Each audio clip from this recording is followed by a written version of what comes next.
আজি আমি কৰিম বছৰীয়া পৰীক্ষা 25-26 বৰ্ষৰ পঞ্চম শ্ৰেণী গণিতৰ প্ৰশ্ন উত্তৰবোৰ। 1 নম্বৰ প্ৰশ্নটো কৈছে যে 10 চেণ্টিমিটাৰত কিমান বৰ্গমিটাৰ।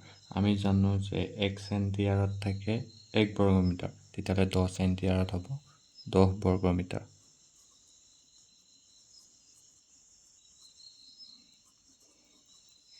এতিয়া 2 নম্বৰটো কৈছে এটা সৰল কোণৰ মাপ কিমান। আমি জানো যে এটা সৰল কোণৰ মাপ হয় 180 ডিগ্ৰী।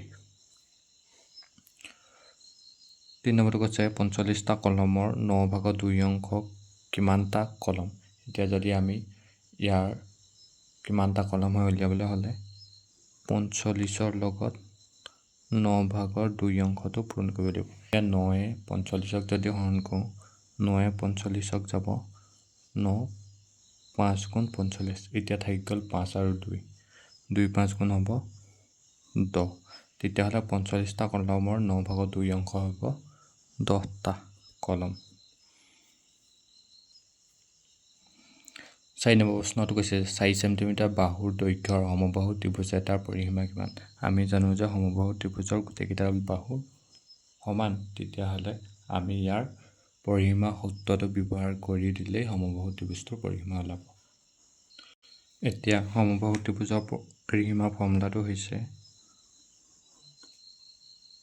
সমবাহু ত্ৰিভুজৰ পৰিসীমা সমান হ'ব সমবাহু ত্ৰিভুজৰ পৰিসীমা ফৰ্মুলাটো হৈছে 3 পূৰণ বাহু দিশ। এতিয়া 3টো বহাই দিলোঁ। এতিয়া আমাক বাহুৰ দিশ দিছে 8 চেণ্টিমিটাৰ, আমি ইয়াত পাতিম 8 চেণ্টিমিটাৰ। এতিয়া আমি এইদৰে যদি পূৰণ কৰোঁ 3 8 গুণ হ'ব 24 চেণ্টিমিটাৰ, মানে সমবাহু ত্ৰিভুজটোৰ পৰিসীমা ওলালে 24 চেণ্টিমিটাৰ। 5 নম্বৰটো কৈছে 681 লিটাৰক কিলোলিটাৰত প্ৰকাশ কৰা। আমি জানো যে 1 কিলোলিটাৰত থাকে 1000 লিটাৰ। তেতিয়াহ'লে যদি আমি 681ক যদি আমি 1000ৰে হৰণ কৰি দিওঁ, তেতিয়াহ'লে 681ক কিলোলিটাৰত প্ৰকাশ কৰিব পৰা যাব। এতিয়া 681ক যদি 1000ৰে হৰণ কৰোঁ, তেতিয়া ওলাব 0.681 কিলোলিটাৰ হ'ব। এতিয়া 6 নম্বৰটো কৈছে যে 1 অযুত ভাগৰ 14ত কিমান অযুতাংশ। এতিয়া 1 অযুতৰ যিহেতু 14 ভাগ আছে, তেতিয়াহ'লে 1 অযুতৰ 14ত অযুতাংশ হ'ব 14 অযুতাংশ।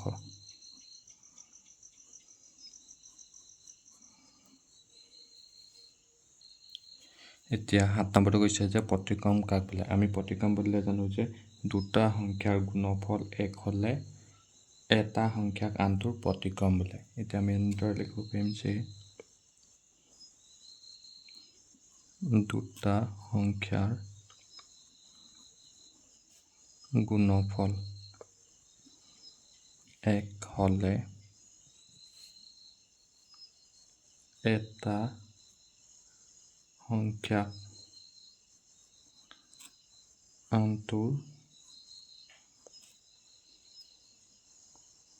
প্ৰতিক্ৰম বোলে।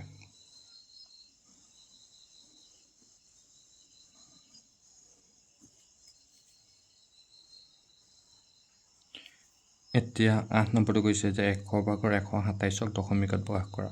100 ভাগৰ 127ক দশমিকত প্ৰকাশ কৰিলে হ'ব 1.27।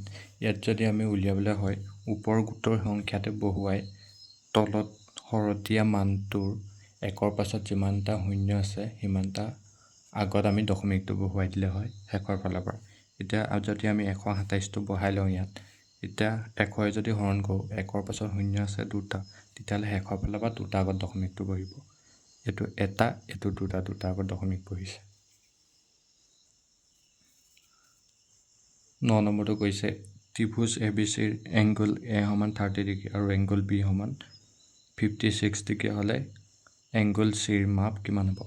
এতিয়া আমি জানো যে যিকোনো ত্ৰিভুজৰ তিনিওটা কোণৰ সমষ্টি 180 ডিগ্ৰী হয়। তেতিয়াহ'লে আমি A কোণ আৰু B কোণৰ মাপ যোগ কৰি 180 ডিগ্ৰীৰ পৰা বিয়োগ কৰিলে C কোণৰ মাপটো পাম। এতিয়া আমি ইয়াত দি থকাৰ মানবোৰ বহুৱাই লওঁ। দিয়া আছে ত্ৰিভুজ ABCৰ এংগল A সমান 30 ডিগ্ৰী আৰু এংগল B সমান 56 ডিগ্ৰী। এতিয়া ইয়াৰ C মানটো উলিয়াব লাগে। এতিয়া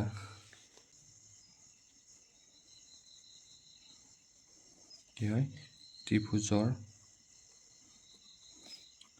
তিনিওটা কোণৰ সমষ্টি বা যোগফল কিমান হয়? 180 ডিগ্ৰী হয়। এতিয়া আমি এই গোটেই তিনিটা কোণ যোগ কৰি 180 ডিগ্ৰীৰ লগত তুলনা কৰিলে C কোণটো মাপ ওলাব। এতিয়া ইয়াত A কোণটো মাপ দিয়া আছে angle A plus angle B আৰু তৃতীয়টো কোণ আছে এংগল C সমান হ'ব 180 ডিগ্ৰী। এতিয়া ইয়াত এংগল A মান দিয়া আছে 30 ডিগ্ৰী, এংগল B মান দিয়া আছে 56 ডিগ্ৰী, এংগল C মান দিয়া নাই কাৰণে বহুৱাই দিম আৰু ইফালে আছে 180 ডিগ্ৰী। এতিয়া আমি 30 আৰু 56 ডিগ্ৰী দুইটা যোগ কৰিম। 30 ডিগ্ৰী আৰু 56 ডিগ্ৰী যোগ কৰিলে হ'ব 86 ডিগ্ৰী প্লাছ এংগল C সমান আছে 180 ডিগ্ৰী। এতিয়া আমি 86 ডিগ্ৰীটো সমান চিহ্ন পাই লৈ যাম। ইয়াত থাকি যাব এংগল C আৰু ইয়াত আছে 180 ডিগ্ৰী। এতিয়া 86 ডিগ্ৰীটো সমান চিহ্ন পাই নিলে হ'ব -86 ডিগ্ৰী। এতিয়া 180 ডিগ্ৰীৰ পৰা 86 ডিগ্ৰীটো আমি বিয়োগ কৰি দিম। এতিয়া 180 পৰা 86 ডিগ্ৰীটো বিয়োগ কৰিলে হ'ব 94 ডিগ্ৰী। এতেকে এংগল C মান ওলালে 94 ডিগ্ৰী। 10 নম্বৰটো কৈছে দৈৰ্ঘ্যৰ জোখৰ প্ৰাথমিক একক কি? দৈৰ্ঘ্য জোখৰ প্ৰাথমিক একক হৈছে মিটাৰ।